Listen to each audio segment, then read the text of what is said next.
민주당이랑 국민의힘 얘기 좀 해보겠습니다.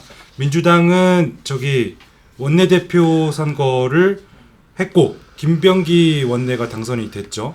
그리고 그것보다 더 중요한 게 이제 당대표 선거인데 8월 2일 날 선출한다고 합니다. 사선의 정청래 의원이 출마를 선언했고 박찬대 전 원내대표는 고심 중이라고 합니다. 이번에 선출되면은 임기는 이제 전임 당대표였던 이재명 대통령과 전임 최고위원이었던 김민석 국무총리 후보자의 자녀 임기만큼 내년 8월까지라고 합니다.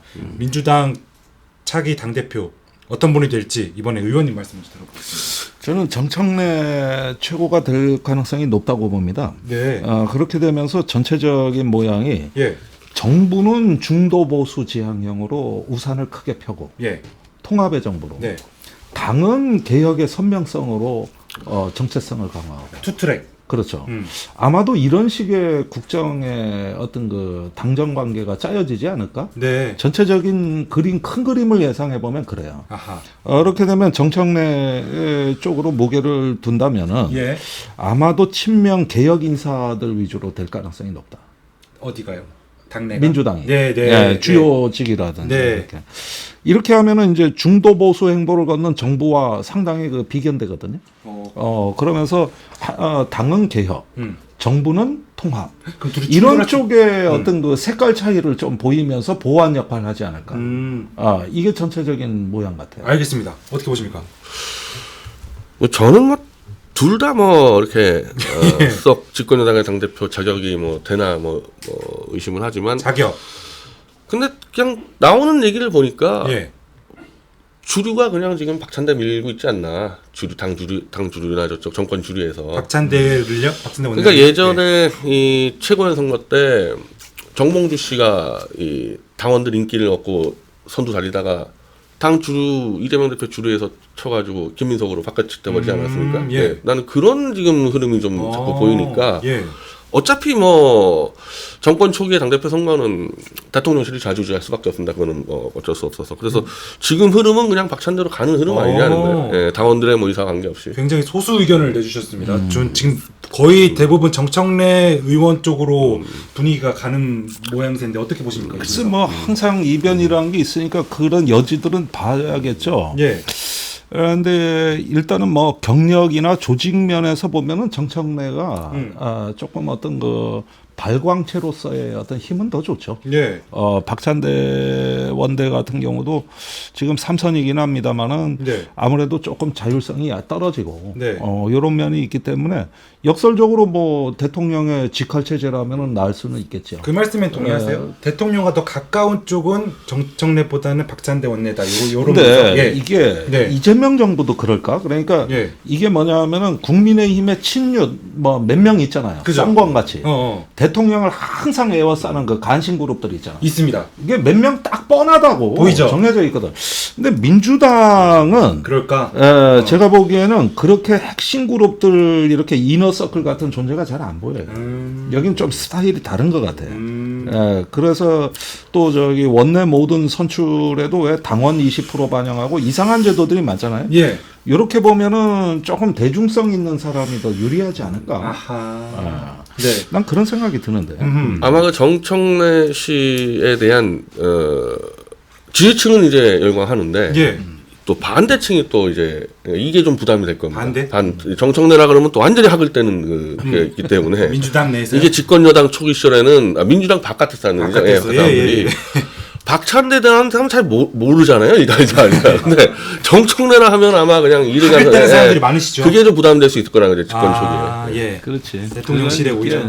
이번에 국민 여론조사가 들어갑니다. 네. 그래서 룰이 보니까 여론조사 당권자 이렇게 해가지고 많이 나눠지더라고요. 네. 조금 복잡해요. 네. 당대표 측으로. 그래서 이건 좀 지켜봐야 되겠어요. 네, 저도 근데 사실 90% 이상 정청래 법사위원장이 되실 거라고 생각했는데 이렇게 의견 주시니까 좀 지켜보긴 해야겠습니다. 그 정권에서 어떻게 이렇게 또 아마 박찬대 씨가 지금 출마를 지금 한다는 얘기는 뭔가 좀 누군가 도와준다는 전제로 출마를 하겠죠. 그냥 나오겠습니까? 알겠습니다. 근데 만약에 출마 안 하시면은 정청래 의원을 대적할 만한 분은 없는 거죠, 지금 민주당 내에. 그렇게 보이지 않습니다. 예를 들어 박주민 의원들 제가 이런 분들 안 되는 거죠. 아직은 조금 예. 모르겠어요. 그렇다고도 봐요. 잘 모르는 그 질문이었습니다. 그리고 이제 바로 국민의힘은 요거는 좀 더 얘기를 해봐야 될 것 같습니다. 원내대표의 3선 TK 3선이십니다. 저는 수도권 3선이 되실 줄 알았는데 이것도 제가 잘 못 봤습니다. TK 3선 송원석 의원이 됐고요. 이분께서는 국민 위에 변화와 쇄신이 필요하다고 하셨는데 이 변화와 쇄신이라는 이 단어의 뜻을 아마 주관적으로 해석할 수도 있을 것 같습니다. 이른바 김용태 개혁안과 차기 전당대회 시점을 두고 내용을 겪고 있는데 송신임 원내대표가 최우선 과제는 당내 통합이라고 발표하셨고 투표 결과는 이제 과반 이상이 60표를 얻어서 송 의원이 당선됐고 3파전을 벌였던 이현승 4선 의원은 16표, 수도권 3선 의원은 30표 받아 낙선됐습니다. 이거 총체적으로 어떻게 보셨는지 변 대표님 먼저.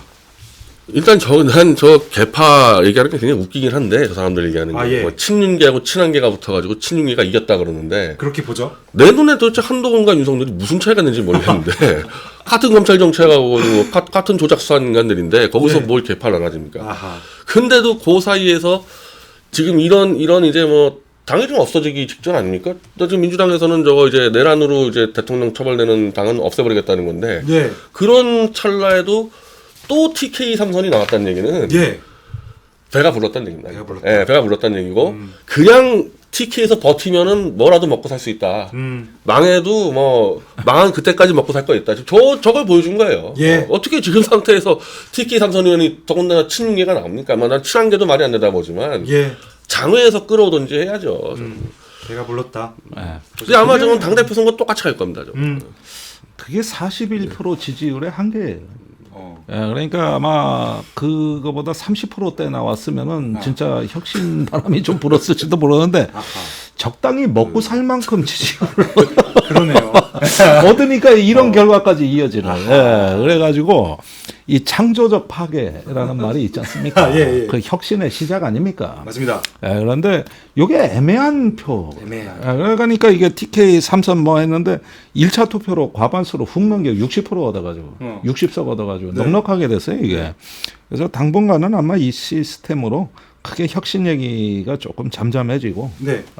근데 반대 비판적인 시각으로 이렇게 보시겠지만 또 이렇게 볼 수도 있겠습니다. 국힘 주류 아니 우리가 TK가 주류가 되고 친윤 그러니까 계엄과 탄핵에도 반대하는 세력이 주류가 돼도 40% 받을 수 있다. 그러니까 우리가 그렇죠. 강하게 그 얘기하는 거예요. 그러니까요. 이렇게 가도 되겠다 해서 이런 자신감이 보이는 어떤 결과다. 그러니까 지금 이대로 가도 지자체 때 한 영남권 중심으로 한 40% 먹으면 된다는 거 아닙니까? 그러니까요.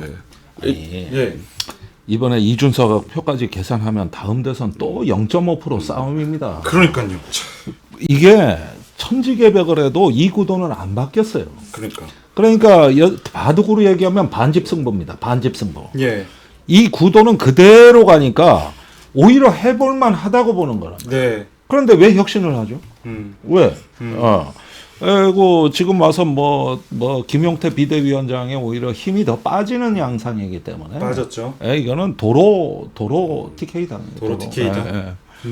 알겠습니다. 사실 구도 공학 이런 말씀만 했는데 사실 내용을 들어보면은 계엄을 이제 선포한 정당이기 때문에 그런 공학적인 계산보다 그런 어떤 반성 이런 것들이 필요하지 않나 싶긴 한데 결국에는 매번 반복된 이 반집 싸움 때문에 이런 결과가 나온 거죠. 저는 계속 이거를 제가 내냐면 갈라서야지만 경쟁을 통해서 뭔가 누구나 도태되는데 저는 박근혜 탄핵 때부터 이게 문제가 뭐라고 박근혜 탄핵에서 반대한 세력이 있어요. 찬성한 세력이 있어요. 그 갈라서라는 거야.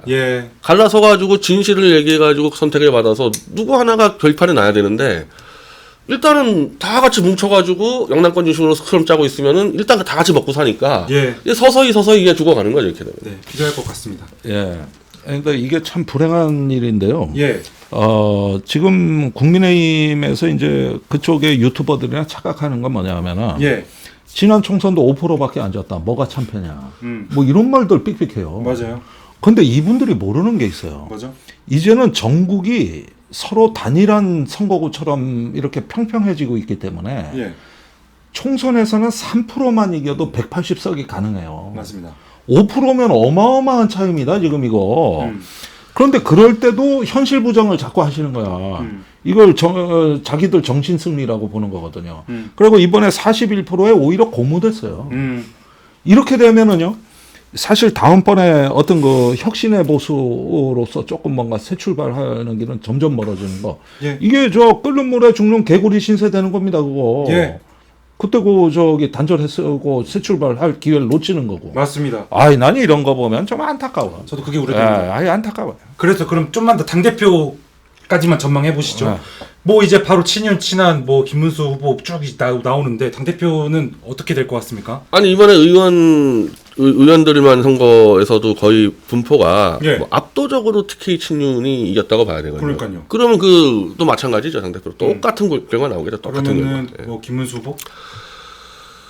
뭐 김문수든 뭐 누구든 제가 말한 대로 그냥 뭐 아무런 뭐 변화 없고 기획 없고 그냥 예. 요 밥그릇 지켜줄 사람이 되겠죠. 예, 뭐 떠오른 사람이 김문수, 나경원. 다 마찬가지예요. 예. 뭐 누가 돼도 마찬가지. 한동훈은 힘들 거다 이렇게 보시는 거네요. 한동훈계는 이제 거의 아웃됐다고. 아, 퇴출 당한 수준이다. 마찬가지로 보시나요? 글쎄요, 저도 예. 뭐 대선 경선 때도 예. 김문수를 좀 예상했어요. 예. 그때 많은 사람들이 한동훈을 보더라고요. 아마도 김문수가 되지 않을까 이런 생각을 했었는데 예. 이번 대선에 이제 참여하면서 예. 좀 겪어보니까 음. 이 문수 형이 이 대단하신 분이더라고. 어떤 게요? 이 한 번 방향이 있으면은 완전히 벼른박에 똥칠할 때까지 밀어붙인다. 백이 없는. 백스텝이 안 되시는 이분이 참 그리고 또 민노당만큼 김문수를 잘하는 당이 없어요. 아하, 예. 여기에 그 노동운동가들 물어보면 문수 형이 어떤 사람인지 다 알아. 예. 아이 정확히 예측을 하더라고. 별명이 철봉이라는 게 철봉 붙잡으면 안 놓는다 해서 안 철봉에 놓는다. 한 번 잡으면 안 놓는다 해서 철봉이. 아니 그리고 그 애들은 유시민 작가라든지 그런 분들이 잘하시더라고요. 그 노동운동. 사적인 인연도 대단하죠. 그러니까요. 그러니까 그 시절에는 다 같은 동지였습니다. 예.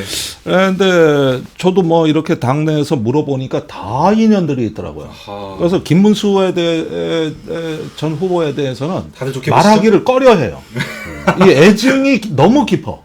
그 시절에 보안사 가서 물고문 받고 전기고문 받고 고문이랑 고문은 다 받던 시절이에요. 맞습니다. 그러다 보니까 그 트라우마가 있어가지고 예. 그 이름을 떠올리는 것조차를 불편해 사람들이. 그리고 좋게도 평가 안 하고 나쁘게도 평가 안 해요. 그렇구나. 그 정도로 트라우마가 심해요. 맞는 말씀이십니다. 아무튼 뭐 그런 분이시라서 다음 당대표 나오시는 점 지켜보겠습니다.